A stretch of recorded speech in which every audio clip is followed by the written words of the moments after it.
Hello everyone, welcome to my YouTube channel Versatile.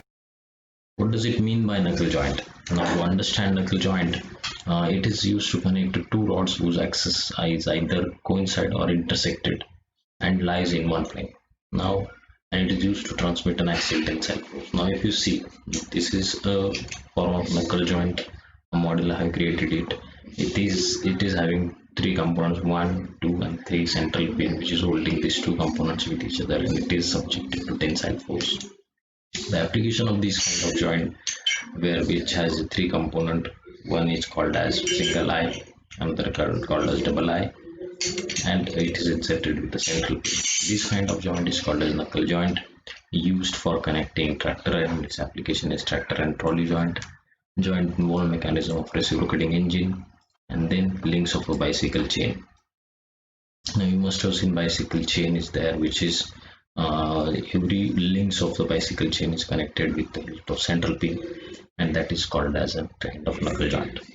Now if you see this diagram, it has basically three components are there.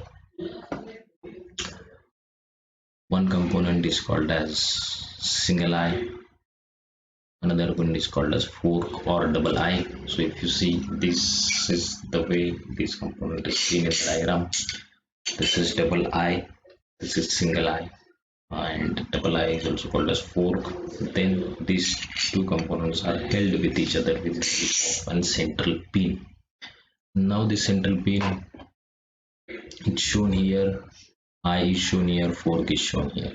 This complete assembly is subjected to tensile force acting at the two ends.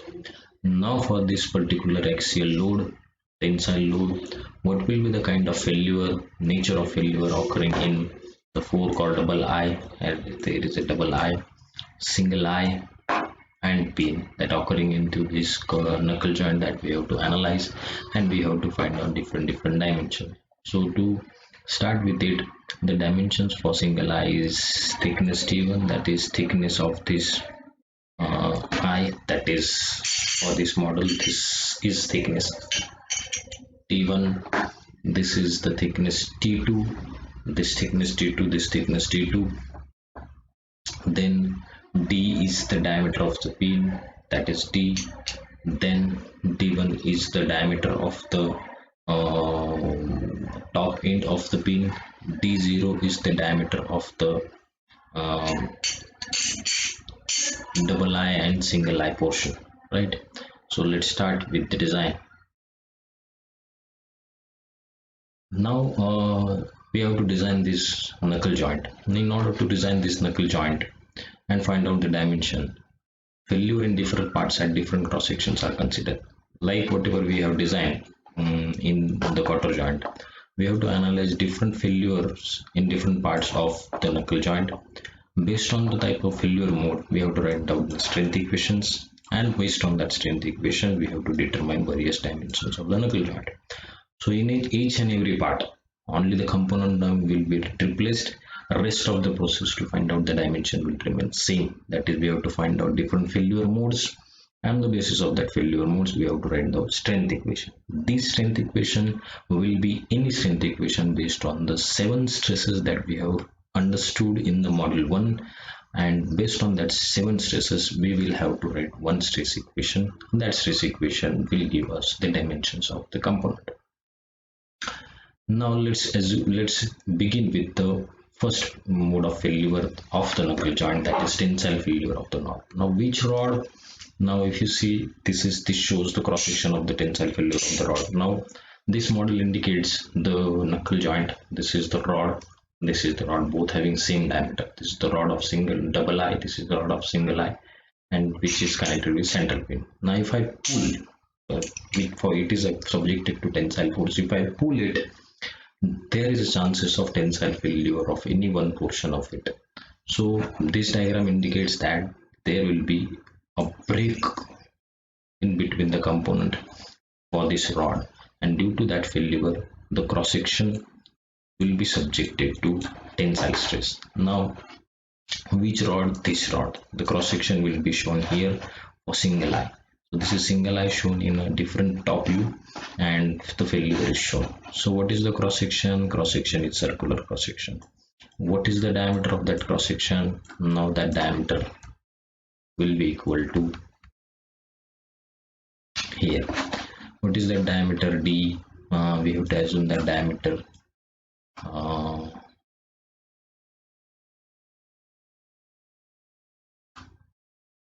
is equal to capital D, right? So that diameter is capital D. Then you can assume any diameter there, but to analyze this knuckle joint, we will assume that as a capital D. So sigma T is equal to applied force. Now applied force in this case will be either P or F. Anything you can take, anything you can consider, and divided by the area subjected to the tensile failure. So what is the area? Pi by 4 into capital D square.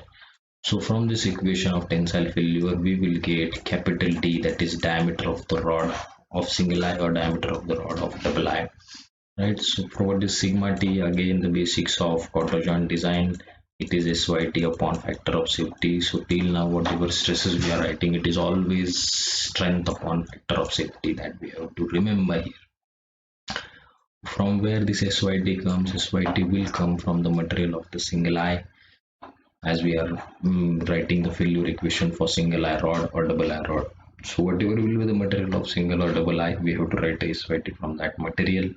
From design data book, factor of safety will be in between 3 to 6. You can choose any depending on your factor of safety, but whether you want to have more safety or whether you want to have less safety.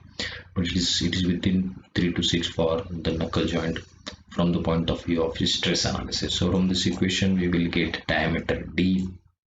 So let's move with the second analysis, shear failure of the pin.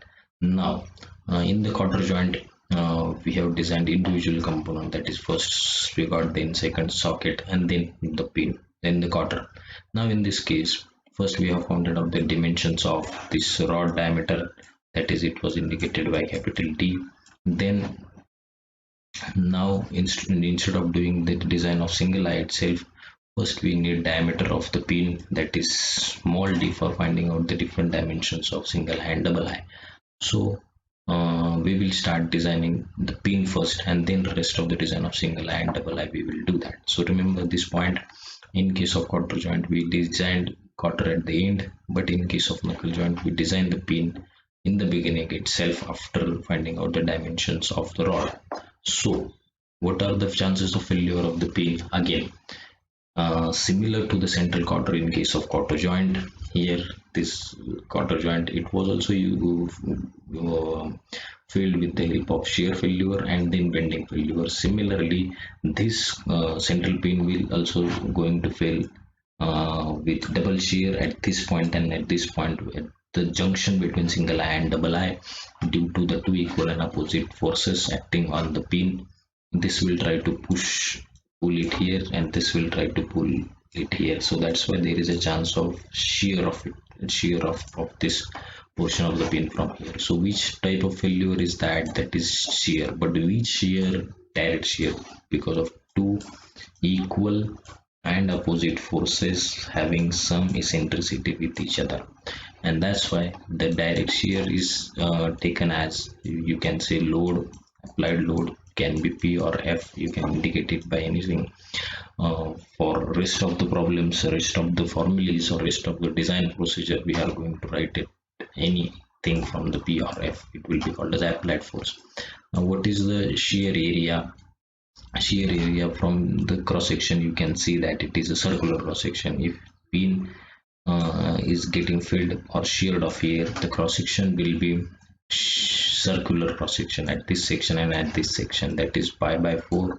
Then what is the diameter of the pin? Diameter of the pin is d square. So pi by 4 d square is the area of this portion, and area of this and this portion will be multiplied by 2. So double shear is there, hence we have to multiply area with the 2. So from this equation, direct shear will be equal to SSY upon factor of safety. Now SSY will be for the material of the pin, whatever we will be selecting. So as we have discussed, generally the quarter joint and knuckle joint is made up of the plain carbon steel, or all the if you consider design of machine element one subject, in all the units we generally use plain carbon steel as the material, except for 5 to 10% of the mechanical elements. So plain carbon steel will be the material for knuckle joint also and quarter joint also. And but from the plain carbon steel, generally material for the central quarter and central pin is selected as weaker as compared to that of the single eye and double eye, and material for the quarter is selected weaker as compared to socket and spigot. The reason being, if the chances of failure is occurred, there has to be pin must fail, because if the single eye or double eye failed, or socket or spigot is failed, then in that case it is the cost of the socket and spigot is very high, because their dimensions are high to replace it. Hence, in case if the chances of failure occurs, pin or quarter must fail so that it is easy to replace. Hence, their strength is kept deliberately weaker than that of the remaining two components. So SSY is always again 0.5 times of SYT, right? So value of SYT is available from design data book, and hence 0.5 times of SYT upon factor of safety is nothing but direct shear stress, applied force, and applied force is known, direct shear stress is known from this equation. Only unknown is diameter of the pin. So from this equation we will get diameter of the pin from shear failure. So this was about shear failure. Don't forget to like, share, and subscribe my YouTube channel. Thank you. Thank you very much.